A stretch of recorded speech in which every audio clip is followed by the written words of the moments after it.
Last week I talked about some game design changes I already made, but I didn't really go into the process of how I go from brainstorming ideas to actually making these decisions.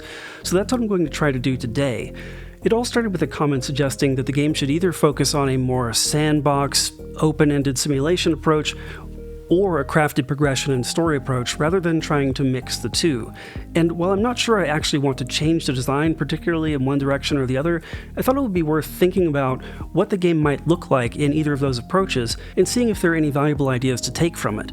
So this is an actual unedited note file where I did my initial brainstorming. I do this kind of thing fairly often, although it's usually focused on a particular area of the game that I'm trying to make decisions about. My next step is to condense this long, rambling text into a more concise, bulleted list organized into sections. It's not always this organized, but at this point I kind of had the idea that I wanted to make a video about the process, so I wanted to make it more presentable. I've already left out some ideas that I decided I definitely don't want to pursue, but there are a whole lot of maybes in here. They're still very tentative. And in fact, this is quite a long list of possible changes, which would probably be a bit too much scope creep if I do all of it, at least for the initial release. So next, let's go through the process of actually making some decisions. I talked last time about introducing techniques for cooking a steak to a perfect medium, for instance, and that's actually a little bit hard to detect right now because a medium steak should be more cooked on the outside than the inside. And in fact, the outside could be charred, which is arguably the same thing as burnt, and that shouldn't necessarily be a bad thing. So I think what I'm going to do is have min and max levels for rare, medium, and well, and allow a margin of error for each. That's actually not the right column for this. I'm just putting it here temporarily so I can move it later. Now this is something I definitely think I should do. If somebody has a hidden preference that they like something bitter, for instance, but another judge requests that you don't include anything bitter, I don't want conflicting criteria, and I also don't want to give credit twice if the judge's preference happens to be exactly what the challenge asked for. So I'm going to verbatim move this over to my work tracking. So right now I have separate criteria for things like a lot of different textures, few different textures, or a moderate amount of different textures. And I could really clean up my code a lot if I made this just one criterion template with a field that says high, medium, or low. So this is another thing I definitely want to do. Now, having techniques only applicable to some species or judges, I think maybe this one isn't worth it, because once you learn a technique, I don't want it to just be pointless half the time. Moving on to information presentation, the PDA could indicate which criteria are met. So I'm thinking when you put a dish in the serving area, it'll check off the criteria that you've met. You'll quickly see if you've made a mistake by forgetting something. That could be interesting, but I think maybe it's a little bit too easy. I think I'll hold off on it for now and see if I get any feedback that pushes me in that direction. I also thought about directly telling the player the state of the cook level, if it's rare, medium, or well, but again, I think that's too easy. If I were going for a more hectic game where you're cooking a lot of steaks really quickly and making snap decisions, this would make sense, but that's not really the tone that I'm going for. And figuring out when it's cooked to the right level is part of the challenge. Now in the Tastalizer, I added a meter with the intent that it would show your progress versus a selected step in the recipe, and that's not actually implemented yet. Most people probably won't even notice it or realize that that's a feature when I do. So I was thinking about maybe repurposing it as a cooking process meter. But again, I think for now I don't want to make that easier. I want you to learn what to look for to determine that something is cooked to medium, because that feels more like what you get in a competition show. It's kind of hard to get that right. Now, icons over the food to warn you when you're overcooking or causing other hazards. This one's a bit more iffy. I think that would be nice to have. So I'm going to put this in my work tracking, but make it explicitly uncommitted. Now, coloring text to highlight keywords in the judge's dialogue. I think that's a good idea, although a very low priority. I'm still going to put it in my work tracking. Of course, I don't want the colors to convey any important information because I don't want to disadvantage colorblind players. Okay, so in the Tastalizer I have meters for each hazard, and the burn meter could be dual-purposed to also show overcooking instead of just burning. I like this idea. I'm going to put it in as uncommitted. Oh, and in fact, I was thinking about having raw be on the same meter as well. It would save space and open up the possibility for more different hazards, although there's nothing stopping me from just making the Tastalizer readout wider. Actually, I don't want to do this because something can be raw and overcooked at the same time. For example, if you're burning one side but the heat hasn't reached all the way through to the other. So this one is out. In fact, I'm going to cross out a few of these other things that I've decided against.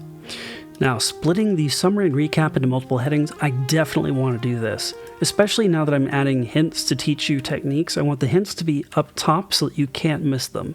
I'm going to throw this other line into the same item. If a personal preference is being overridden, you should know about that so that you're not trying to do impossible conflicting things.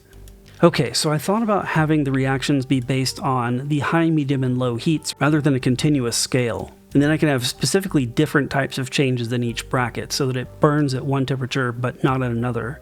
I think that's going to require a little bit more thought than I can do live on video here, so I'm just going to highlight that to think about later. Now, reducing liquid. I gave a lot of thought to changing how infusions work, because if you're infusing something into water, it's really specific molecules that are dissolving out into the water while other molecules are left behind. And I'm also thinking you should probably get credit for including an ingredient if it's been infused into something else, which I actually have some notes about down here. So I'm thinking when something has been dissolved into water and you boil it for long enough, the water will leave, but the other substances will remain. And when the water content gets low enough, that's when it becomes goo, and then even lower it becomes sticky. I definitely want this behavior, and I definitely want water to just completely disappear when there's nothing else in it and you boil it. But I'm going to make a single work item for this and copy these details into it as a note, because again, I think it would take too long to think through all of this on video. Now, along with this, I was thinking that the gooey texture should probably be a special case that can exist either in a liquid group or among the solid particles. And I'll be talking about that more later on, but I'm pretty convinced I want to do that so that whatever you liquefy, if you then reduce it down until it becomes gooey, you can pick that up with the squeeze bottle and use it as a sauce. And here I was thinking that liquid ingredients should have a water content stat, so that as you boil off the water, that determines how it behaves. I think this one is probably overcomplicating things. So I'm going to pass on that for now, but as I'm reworking the liquid behavior, I might give it some more thought. Okay, the vacuum. I definitely want to do this one. I was previously thinking I would have a melder tool for combining things together when you have a lot of small crumbs that you want to gather up, but I think it makes so much more sense to make the vacuum more useful by actually collecting everything it vacuums up and allowing you to pop that out as a nugget of food. I was thinking about having a meter so that basically once it gets full, you get some auditory and visual feedback, and the next time you click, it pops out everything that's been vacuumed. And because the vacuum is balling things up, I thought about changing what the globulator does.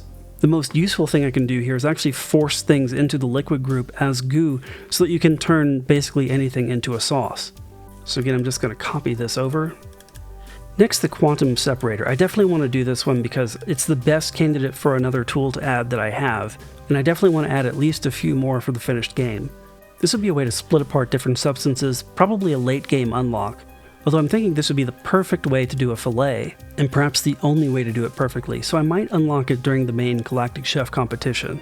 Ah yes, for the flipper, I thought it would make a lot of sense to make that more useful by allowing you to carry a stacked up group of items that aren't merged into one food object. I definitely want to do this. So I want to make sure the unlock progression is fun and exciting. And this isn't really anything new, it's just reiterating some points that I want to keep in mind. I also thought about making the characters a bit more over the top for a little bit more comedic value. And this in particular I think is a good idea, to make Brandon Gorsey super demanding, but then the New Blonde Scout will just give you more score than the maximum so that what Brandon says doesn't matter. It's a silly idea, but it's perfect for the tutorial because you get a preview of what some late game hard criteria might look like without making it hard to actually beat the tutorial. I thought about unlocking contests by winning the warm-up challenges rather than at the end of the entire season, but then I realized if I'm unlocking tools and contests during the season, it's going to be really hard to make the final win of the season seem even better and more important. So I think for now, this is all just out. I'm stopping there so the video doesn't drag on too long, but I think you get the idea. I was probably going a bit faster than I normally would just because I knew I was recording, would have to edit it later, and I did need to come back and do some separate brainstorming sessions on things like the cooking mechanics that needed more thought. I also need to go back and triage all the new tasks I created to decide what priority they are, if I'm doing them soon, later, maybe post-release, or not at all.